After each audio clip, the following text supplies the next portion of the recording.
नमस्कार, मी जगदीश देशमुख. जय महाराष्ट्रमध्ये आपल्या सगळ्यांचं स्वागत. बातम्या पाहूया विस्ताराने. सुरुवातीलाच बातमी आहे मुंबईतून. मुंबईमध्ये कुणाल कामरा यानं एकनाथ शिंदे यांच्या विरोधामध्ये विडंबन गीत तयार केलं होतं आणि या प्रकरणी सुनावणी सुरू होती. या प्रकरणी कुणाल कामरा हा हक्कभंग समितीसमोर हजर झाला होता. मात्र सुनावणी पुढे ढकलण्यात आलेली आहे. पुढील सुनावणी 10 मार्चला होणार आहे.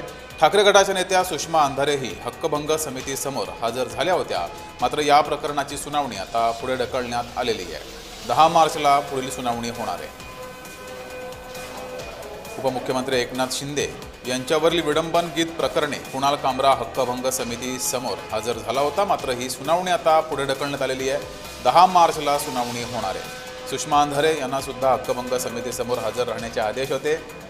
तर सुषमा अंधारे सुद्धा हजर होत्या. मात्र ही सुनावणी आता पुढे ढकलण्यात आली आहे. 10 मार्चला सुनावणी होईल.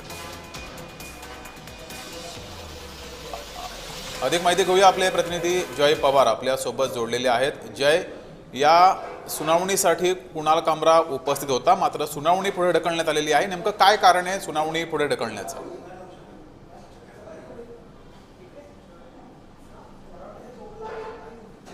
नक्कीच जगदीश, खरं पाहायला गेलं तर स्टँडअप कॉमेडियन कुणाल कामरा यांनी काही महिन्यांपूर्वी उपमुख्यमंत्री एकनाथ शिंदे यांच्या विरोधात खरं तर एक विटंबन करणारं गीत जे आहे ते केलं होतं आणि ते महाराष्ट्रात नाही तर देशभरात हे चर्चेचा विषय ठरला. आणि त्यामुळे त्यानंतर शिंदेची शिवसेना असेल किंवा भाजपच्या नेत्यांकडनं त्याच्या विरोधात सतत कारवाईची मागणी जी आहे ही होती. त्यानंतर आपण पाहिलं की 4 वेळा कुणाल कामरा यांना समन्ससुद्धा बजावण्यात आली होती. मात्र आज 5व्यांदा समन्स बजावल्यानंतर कुणाल कामरा हे विधिमंडळात उपस्थित राहिले. मात्र त्या ठिकाणी प्रमुख तक्रारदारक हे प्रवीण दरेकर आहेत आणि त्या ठिकाणी प्रवीण दरेकर हे उपस्थित नसल्यामुळे कुठेतरी सुनावणी आजची रद्द करण्यात आली का असा सुद्धा एक प्रश्न त्या ठिकाणी उपस्थित होते. मात्र कुणाल कामरा हे स्वतः आज त्या ठिकाणी उपस्थित होते आणि त्या सुनावणी दरम्यान सर्वप्रथम जे तक्रारदार आहेत त्यांची जबाब जे आहे ते त्या ठिकाणी नोंदवले. त्यांची तक्रार नेमकी काय आहे, कशा पद्धतीचं त्यांची तक्रार करण्याचं कारण आहे, त्या सर्व गोष्टी ज्या आहेत ते त्या ठिकाणी समजून घेण्यात येतील. त्यानंतर कुणाल कामरा यांचा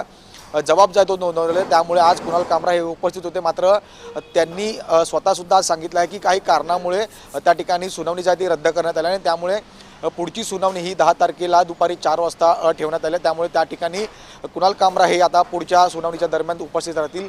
मात्र दुसरीकडे ज्यावेळी कुणाल कामरा यांनी ते गाणं जे आहे ते प्रसारित केलं त्यानंतर त्यांना एकंदरीत मुंबई सोडून जे आहे ते जावं लागले अशी सुद्धा टीका त्यांच्यावर होती. मात्र त्यांनी त्यावरती सुद्धा स्पष्टीकरण दिलं पाहायला मिळालं. खरं म्हणजे मुंबईमध्ये त्यांना कुठल्याही पद्धतीची भीती नसल्याची सुद्धा स्पष्टीकरण त्यांनी आज माध्यमांसमोर दिले. त्यामुळे पुढच्या सुनावणीला सुद्धा आता त्या ठिकाणी कुणाल कामरा उपस्थित आणि त्याचबरोबर त्यांचे मुख्य तक्रारदारक प्रवीण दरेकर हे सुद्धा त्या ठिकाणी उपस्थित राहतील. आणि त्यामुळे नेमकं 10 तारखेला काय होतं, कुणाल कामरा यांच्या विरोधात काय तक्रार नोंदवली जाते, प्रवीण दरेकर यांच्या माध्यमातून काय जबाब दिला जातो, हे दोन्ही गोष्टी ज्या हे पाहणं तितकंच महत्त्वाचं असणार. काय नेमकी शक्यता आहे कारवाई होण्याची? अर्थात तक्रारीवर अवलंबून असेल नेमकी तक्रार कुठली आहे, कशा प्रकारे आहे, त्यावरच कारवाई होईल. पण काय शक्यता आहे?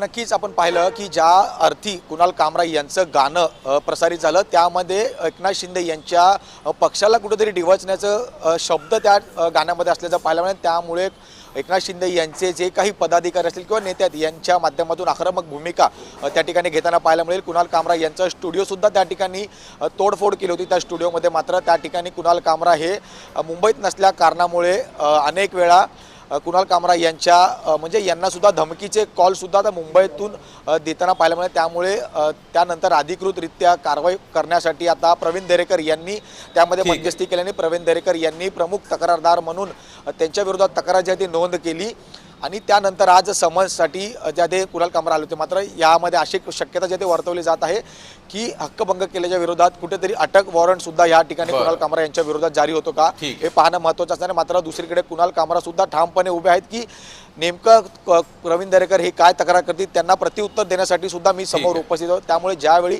प्रवीण दरेकर हे त्यांना जे प्रश्न सांगतील त्यावेळीच खरं तर कुणाल कामरा काय नेमकं त्यांच्या पद्धतीने त्यांची बाजू मांडतात हे पाहणं महत्त्वाचं आहे. त्यामुळे त्यानंतर त्यांच्यावरती काय कारवाई होईल हे पाहावं लागेल. समजेल. जय, असेच जोडलेले रहा.